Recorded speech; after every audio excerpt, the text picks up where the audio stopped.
a gente chega num ponto que é onde eu como torcedor, fiquei muito pé da vida. Porque assim, eu tenho que te perguntar, eu sei que você já falou várias vezes isso, mas o São Paulo, ele meio que se perde na gestão, né? Ele começa, como você falou, né?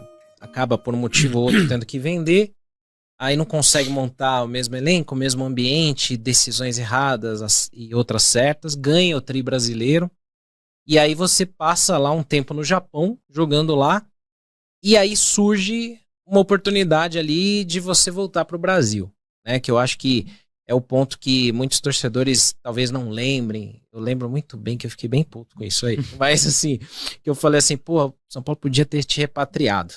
E aí tinha uma questão lá que eu queria que você comentasse, porque a gente lê, ouve muitas histórias e versões diferentes. E claro, como o Renan falou, você vai pro Corinthians e ganha tudo lá, a gente fica mais pé da vida que fala, pô, ele podia ter ganho aqui, né?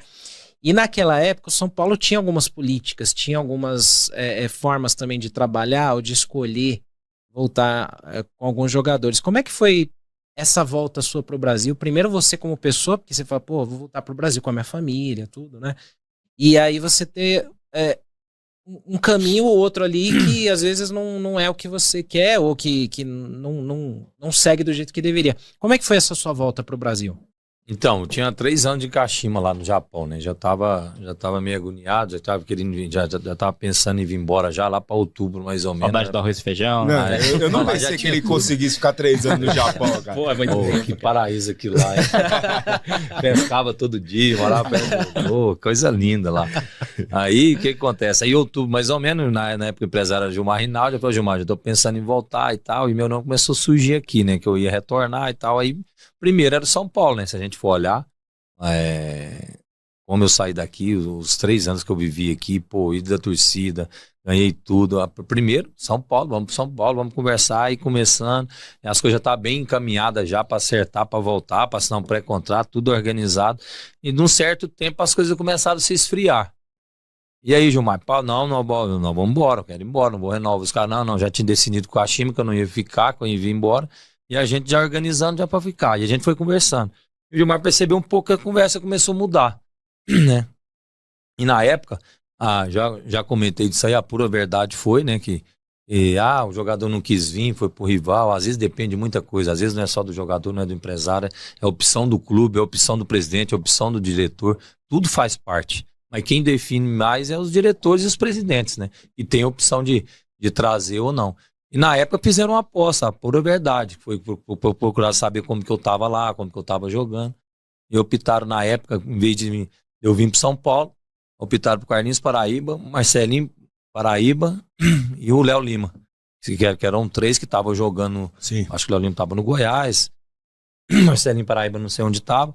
Era da minha mesma posição. Então optaram, em vez de dar meu retorno, optaram por esses 3 atletas. E aonde que aí entrou o Corinthians no negócio? Aí o Gilmar tinha percebido, tô livre, vamos procurar, vamos olhar, e aí é onde entrou o Corinthians no negócio, né? Aí você imagina, né, nessa hora.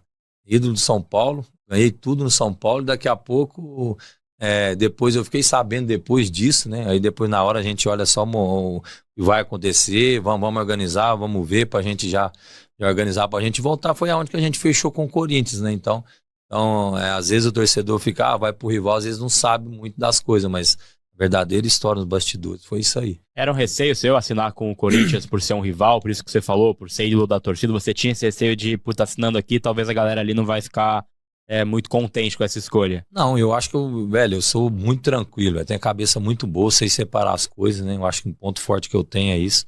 Eu olho pra frente, às vezes não olho pra trás. Eu sabia que eu teria que voltar. E é mais fácil o que voltar para São Paulo e dar sequência que você foi campeão de tudo, ou você chegar num clube e ter que fazer a própria história. A gente vê várias histórias de você ganhou tudo, você volta pro clube, chega lá, às vezes não vai bem, o time não ganha, você apaga tudo que você fez lá atrás. Sim.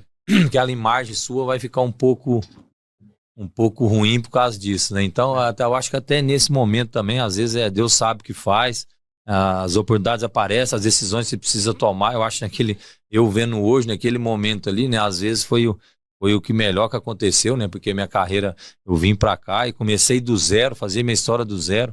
Aí entra aquele história, a gente fica brincando, pô, você vai pro rival lá, cheguei no Corinthians, pô, era jogador do São Paulo, aquelas brincadeiras sempre vai acontecer, Mas o que importa é você ser profissional e fazer sua parte. Então, eu fiz a minha parte e graças a Deus foi muito bem. Cara, Senna, rapidinho, Claro. eu falei em off aqui com você, com o Gabriel, né? Em 2006, quando eu decido, é aquela ansiedade de menino novo, quer estar dentro do campo toda hora, e naquele período eu não estava jogando muito.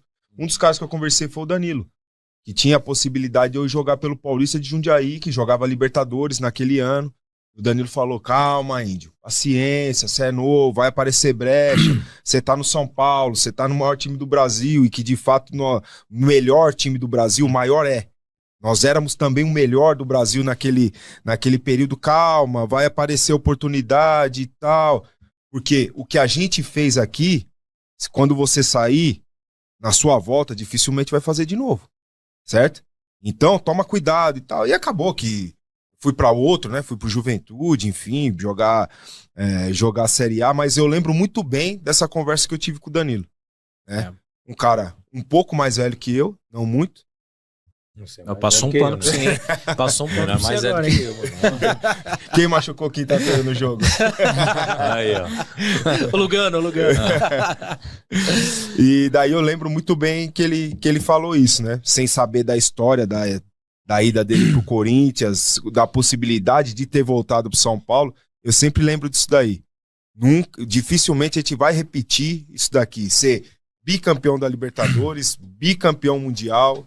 Então, poderia apagar um pouco do que você já tinha feito. E se estamos aqui, Sim. Cicinho voltou, obviamente não conseguiu ter o mesmo rendimento que teve lá.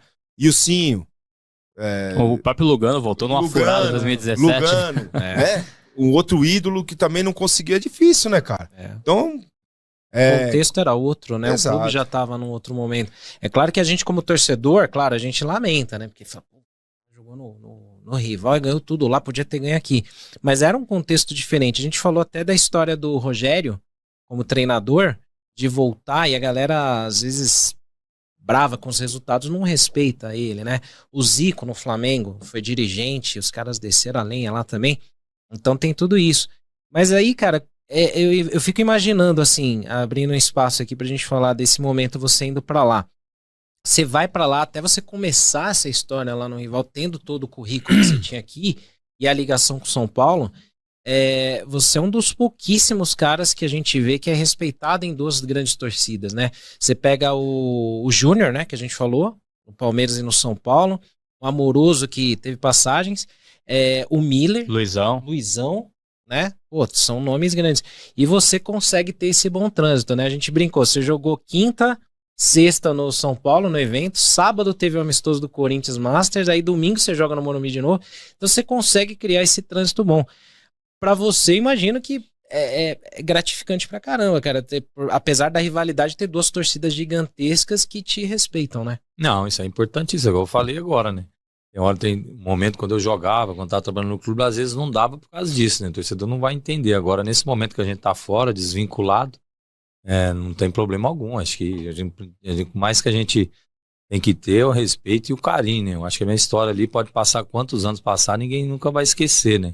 Então, acho que você voltar ao mesmo ambiente, ver todo mundo, até o próprio torcedor também, olhar por esse lado, né? Porque, né, foi muito importante, não só eu, mas todo mundo, cada um tem sua participação. Então, essas coisas, o torcedor, às vezes, um ou outro vai ficar mais chateado, mais bravo um pouco, mas isso aí faz parte. Eu acho que olhar no contexto geral, a gente tem que estar tudo junto e aproveitando esses momentos aí, que é história que ninguém nunca vai apagar. Eu falo para todo mundo. Falar para meus jogadores agora, falar, gente, futebol você tem que ser campeão, tem que ter gana para vencer, porque aquela fotinha que você fica lá, ó, agachado ali, quando você ganha, ninguém nunca vai tirar, né? Então isso, eu falo para todo mundo, a gente vai entrar no Morumbi, onde vai passar, minha foto vai estar lá, porque onde eu passei eu fui campeão. E isso é o que importa. Eu acho que esse lado do torcedor, isso aí vai ser normal, é opinião, vai gostar ou não, e a gente precisa respeitar também.